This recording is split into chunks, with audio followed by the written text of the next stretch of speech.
दिल्ली से एक बड़ी खबर सामने आ रही है, जहां दिल्ली में बीजेपी की बैठक खत्म हो चुकी है। जम्मू कश्मीर चुनाव पर बीजेपी की बैठक हो रही थी, जो अब खत्म हो चुकी है। उम्मीदवारों के नाम पर बैठक में चर्चा हुई। जम्मू की कई सीटों पर उम्मीदवारों के नाम फाइनल हो चुके हैं, जो जल्द ही सामने आएंगे। आपको दिल्ली से बड़ी खबर बता रहे हैं, जहां दिल्ली में चल रही बीजेपी की बैठक खत्म हो चुकी है। जम्मू कश्मीर चुनाव पर बीजेपी की बैठक हो रही थी, जो अभी खत्म हो चुकी है, और इस बैठक में उम्मीदवारों के नाम पर चर्चा की गई है, जो जल्द ही सामने आएगी। जम्मू की कई सीटों पर उम्मीदवारों के नाम फाइनल हो चुके हैं।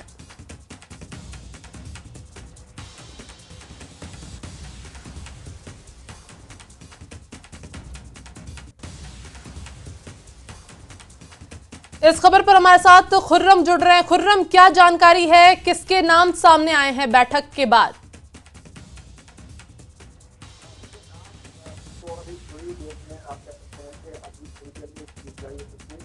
कि अभी थोड़ी देर में उसकी लिस्ट जारी हो सकती है या फिर कल तक वो लिस्ट जारी हो सकती है, क्योंकि नॉमिनेशन की जो तारीख है वो सिर्फ 27 है और इसलिए बहुत तेज़ी के साथ ये लिस्ट जो है जारी की जाएगी। जहां तक आज की मीटिंग की बात है, सेंट्रल इलेक्शन कमेटी की जो मीटिंग हुई, जिसमें प्रधानमंत्री नरेंद्र मोदी खुद मौजूद थे, गृह मंत्री अमित शाह मौजूद थे और जेपी नड्डा और तमाम जो जम्मू कश्मीर के तमाम बड़े नेता हैं, चाहे जय किशन रेड्डी हों, हाल ही में जो जिनको इंचार्ज बनाया गया राम माधव, तरुण चुग और इसके अलावा रविंद्र रैना, किशन कौल, ये तमाम लोग मौजूद थे मीटिंग में।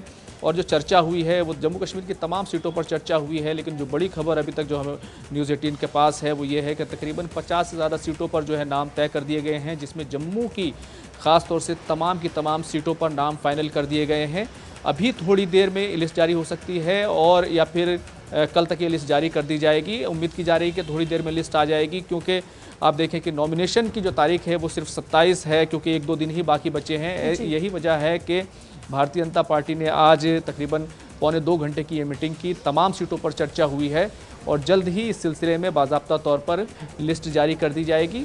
उसके बाद तमाम चीज़ें साफ़ हो जाएंगी कि किस सीट से किस उम्मीदवार को उतारा गया है। लेकिन फ़िलहाल जो बड़ी खबर यही है कि 50 से ज़्यादा नामों को फाइनल कर दिया गया है, जिसमें जम्मू की तमाम जो सीटें हैं वो शामिल कर ली गई हैं। क्योंकि आपको मालूम है, न्यूज़ 18 ने पहले ही बताया था कि जम्मू का जो ऑर्गेनाइजेशन है, भारतीय जनता पार्टी का जो ऑर्गेनाइजेशन है, उनकी तरफ से ये रिक्वेस्ट की गई थी कि जम्मू की तमाम सीटें जो हैं उनको जल्द से जल्द तय कर दिया जाए और जो दूसरी भी तमाम सीटें हैं उनको भी तय कर दिया जाए, ताकि जो चुनावी सरगर्मियां हैं उनमें तेज़ी आ सके, उसमें किसी तरह की कोई शक व शुबे की गुंजाइश न रहे। तो भारतीय जनता पार्टी पहले से ही आक्रामक है, चुनावी मूड में है।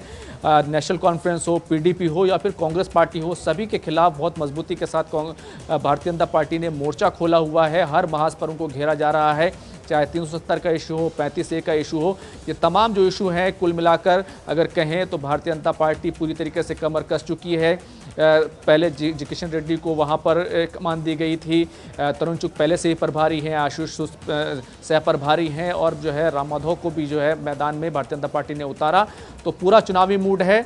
50 से ज़्यादा नाम जम्मू कश्मीर पे खासतौर से जो फोकस रहा है, उसमें खासतौर से जम्मू का रीजन जो है उस पर भारतीय जनता पार्टी का फोकस रहेगा। पिछली बार जब 2014 में चुनाव हुए थे तो 25 सीटें भारतीय जनता पार्टी ने जीती थी और उसके बाद पीडीपी के साथ मिलकर एक सरकार बनाई गई थी। लेकिन इस बार भारतीय जनता पार्टी ने किसी के साथ कोalition और इत्तेहाद नहीं किया है, कोई गठबंधन नहीं है। अपने दम खम पर पूरी मजबूती के साथ बीजेपी मैदान में है और आज 50 से ज़्यादा नामों पर मोहर लग गई है। सीसी की बैठक आज हो गई है। आगे शायद आपको सीसी की जम्मू कश्मीर को लेकर बैठक ना हो, सीधे तौर पर तमाम नामों पर चर्चा कर ली गई है। बाकी लिस्ट जारी होगी। अभी फ़िलहाल जो 50 से ज़्यादा सीटें हैं उनके नाम जो है वो आ सकते हैं। जी, शुक्रिया खुर्रम हमसे जुड़ने के लिए और हम तक ये जानकारी पहुंचाने के लिए। तो आज दिल्ली में बैठक हो रही थी बीजेपी की, जिस पे नामों पर चर्चा की गई है और जल्द ही ये लिस्ट सामने आएगी, जिसको न्यूज़ 18 आपको सबसे पहले बताएगा।